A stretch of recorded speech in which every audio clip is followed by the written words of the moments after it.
الحمد لله الذي أرسل رسوله بالهدى ودين الحق ليظهره على الدين وكفى به وإقرار به توحيدا وأشهد أن لا إله إلا الله وحده لا شريك له وأشهد أن محمدا عبده ورسوله وصلى الله عليه وعلى آله وأصحابه وسلم. أما بعد. Really don't have too long, inshallah ta'ala, but it's just little.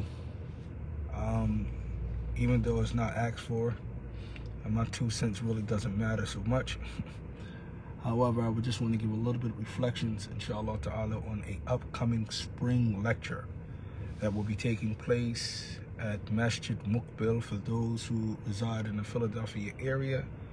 You already know about this particular masjid, and you already know that one of our elders who played a instrumental role in disseminating the da'wah to Salafiyyah here in Philadelphia is none other than Abdul Hafid Abu Ayyash Hafidhullah ta'ala.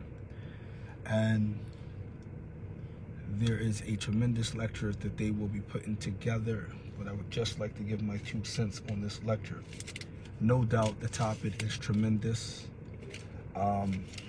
The name of the lecture, the unwind, is tremendous as well, which is known as Reclaiming Salafiyyah from the Exploits of Haddadiyyah. Okay, Haddadiyyah has been explained numerous times, but this particular lecture, they're going to be going into detail, alhamdulillah. But I wanted to just mention some things. Apart from what I know of Abu Ayyash, Abdul Hafid, my elder, I know him to be neutral. And when I say neutral, he doesn't fear the blame of the blamers. He has a working relationship, if you will, with the likes of Dr. Tahir Wyatt. He doesn't shy or hide from that. He has a relationship, and when I say relationship, I mean in terms of, not meaning that they're honestly working together, not that, but the fact that he doesn't allow what has been said or what has been done to tarnish the relationship as far as extending the greetings to the brothers and so forth. He doesn't allow that to tarnish his perspective of them, such as Ali Davis, Abu Sajid, and the likes, Naeem, Abu Abdullah, Naeem Harris, and many of the other brothers. As far as the other individuals on that flyer, the names that I know of, Abu Yusuf Khalifa, who's from New York. I've spoken with him several times. And as well as our brother, I believe, Abu Salam al-Juyani. I've spoken with him only once. And that was in the presence of Muhammad Jamaica in the office of Ahlul Hadith, which is located also in Philly. And I had the pleasure of benefiting from Najib Angelisi through another individual, but at a masjid that I was the active imam, Masjid Toba, which when I became fully in charge, it became Masjid Ibn Taymiyyah. He gave a telelink there. And when we say telelink, meaning he himself, it wasn't another mashaykh, it was him giving a small little benefit at that masjid via a telelink at that time.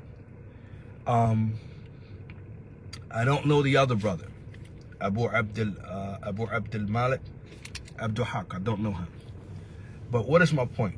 When I say reflection, yes, we do need lectures similar as this lecture, because it's going to be tremendous. But I don't want to sound like I'm hating. But what is even more better to me, and I hope I see it in my lifetime, that is that these particular brothers, besides Abdul Hafid, and I don't know the other brother, Abu Abdul Malik, Abdul Haq, I don't know him, so I can't honestly say or group him in this situation. But I do know from the conversations that I had with Abu Yusuf Khalifa that he similarly holds the same position of the brothers he's now going to be speaking against as far as the characteristics of Haddadiyyah. I know this to be certain because unless he changes position towards Mufti, because our conversation was, you know, in around the time of the night shift, and he spoke with me, and also the time of dealing with the likes of Muhammad Munir. And he had some strange opinions about Muhammad Munir that wasn't based on any dalil, as I told the brother, that you don't have one evidence that substantiates your claim, you know, as far as our brother Muhammad Munir. What is I'm trying to say? I'm trying to say that the brothers who are now speaking against the other brothers, from what I witnessed, is that y'all are no longer together. You see? Germantown is no longer with you. You understand? The other brothers is no longer with you. Spobs are no longer with you. So y'all had a fallout. But far as the same thing that y'all was all upon when y'all were together, it's still the same. It's just that y'all no longer together. And I'm hoping that if it's a true change, then let's come together with a month conference. Not a 3-day conference with 3 or 4 names. No, come together with the likes of Dr. Tahir Wyatt. Put him on the roster. Put the likes of Muhammad Munir. Put him on the roster. The likes of every individual, even Shadid. You brothers owe Shadid a tremendous apology. I don't know Shadid personally, you know? And sometimes when you hear me do that, just to let you know I don't have a personal stake in this. Wallahi, I don't. I don't know Shadid. Shadid is not my friend. I don't talk to him on a regular. I don't even know if he even know me. You understand? But the reality is you owe the man an apology. You want to see some true change, and you want some real effect, then leave off all of the stuff that y'all was doing that was incorrect. And don't just try to go against the other party because y'all no longer cool. No.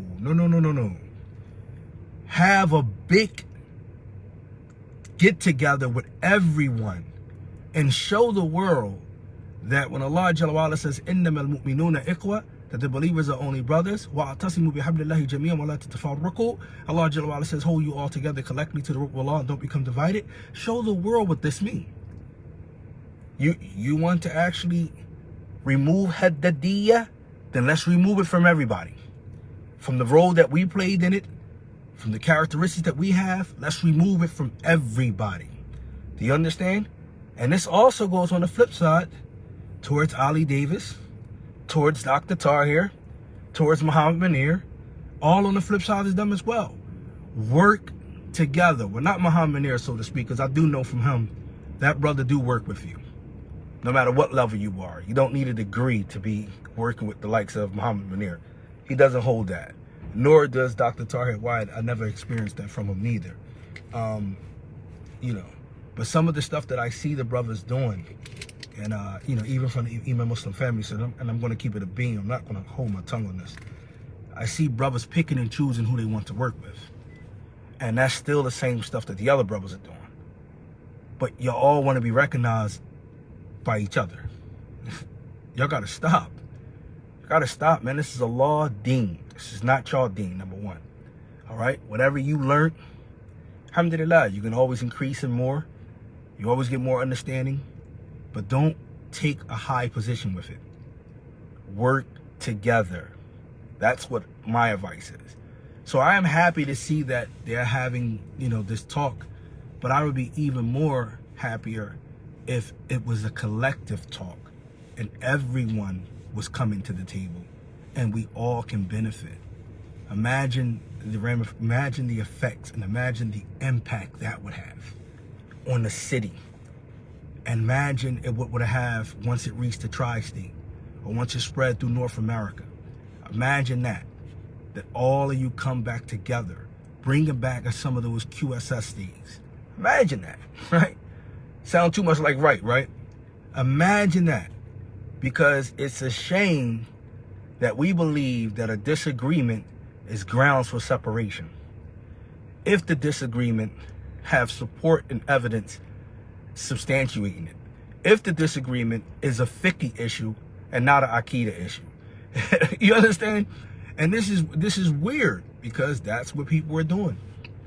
They are dividing and separating based off of disagreement that they have, that they probably don't understand anyway, but they're having that, and then they turn around and make the Awam think it was a creedal issue, and it had nothing to do with the creed.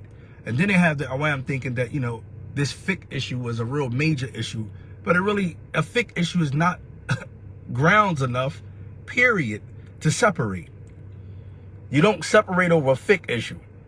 If I decide to wipe right, my hoofs, or not wipe my hoofs, I'm not going to split. If I decide to go down on my knees and you decide to go down on your hands, that's not enough grounds for us to split.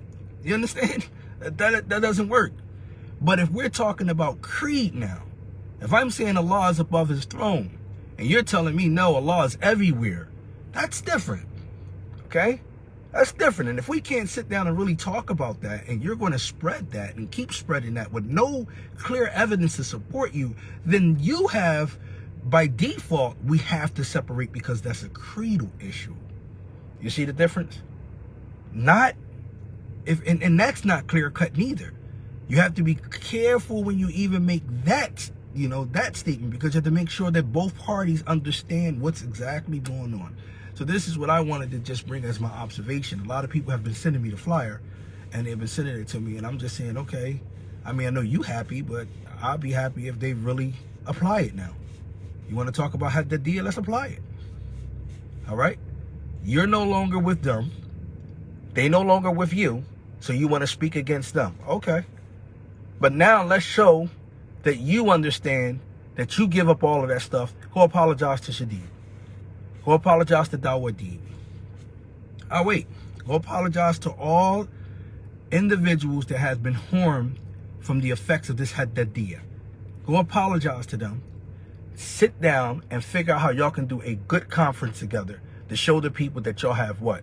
Y'all have mend fences and y'all willing to work. If that can be the case, I'm just asking, if that can be the case, that's something tremendous.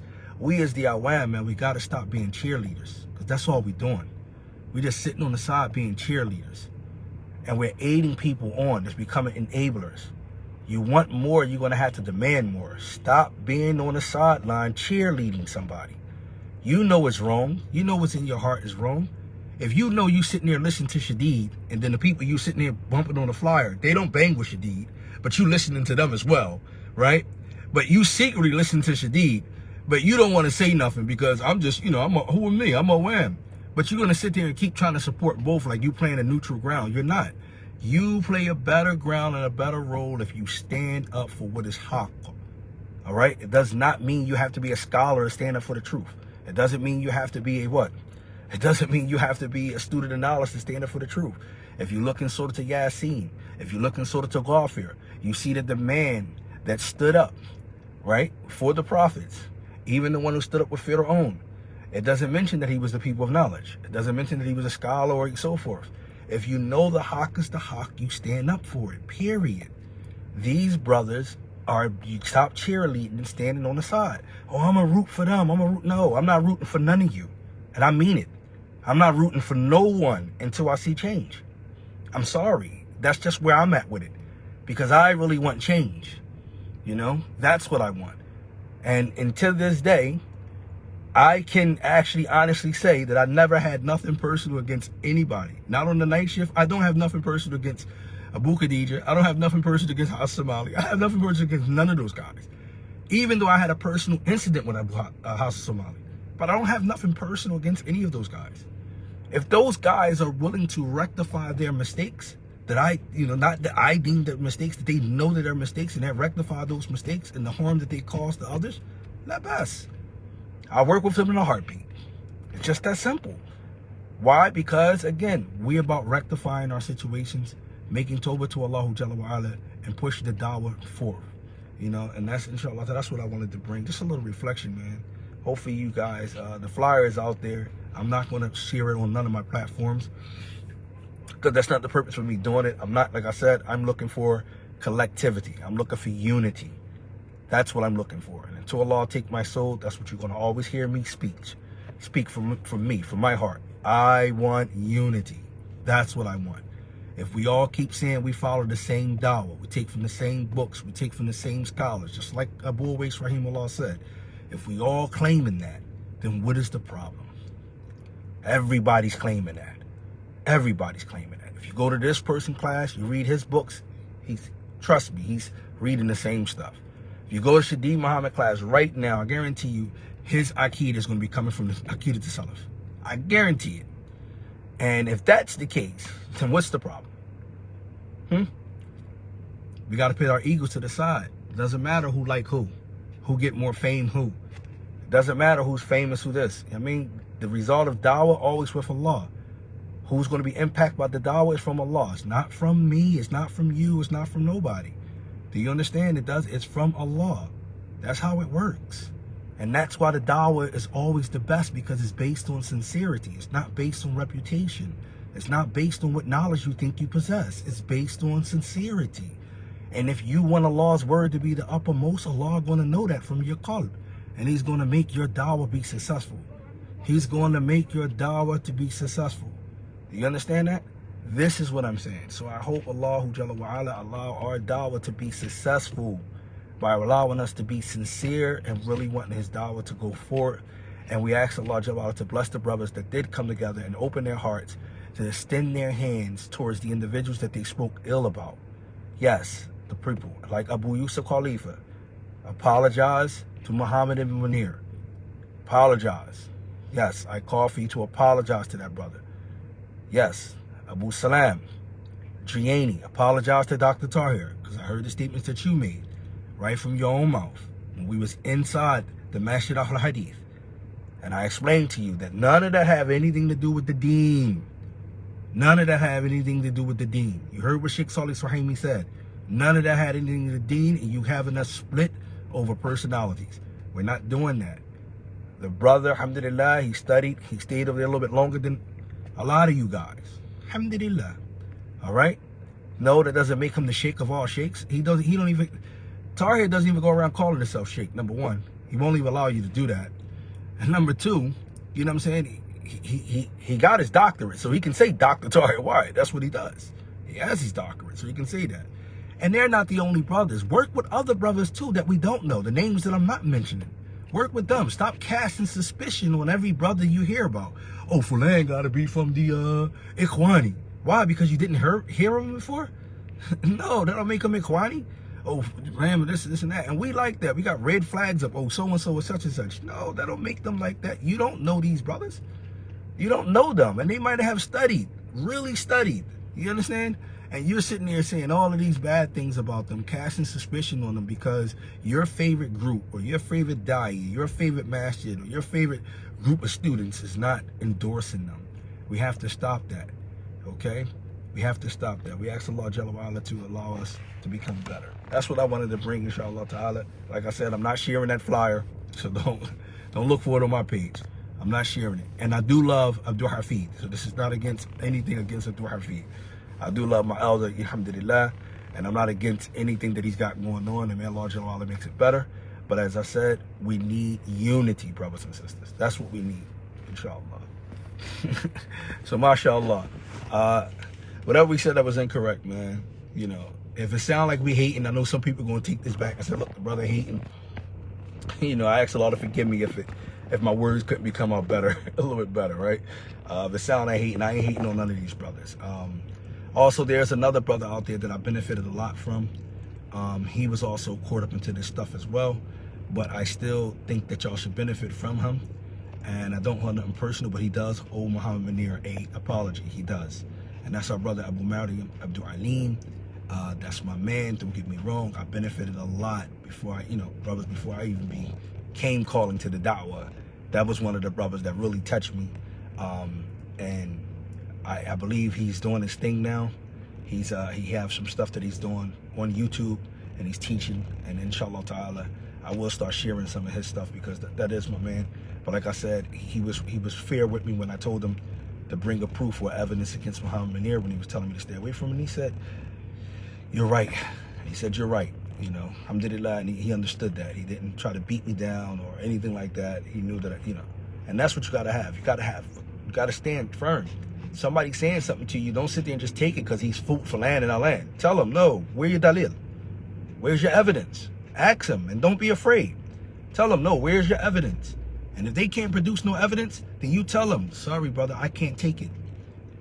I can't take it. I won't take it until there's evidence. Okay? All right?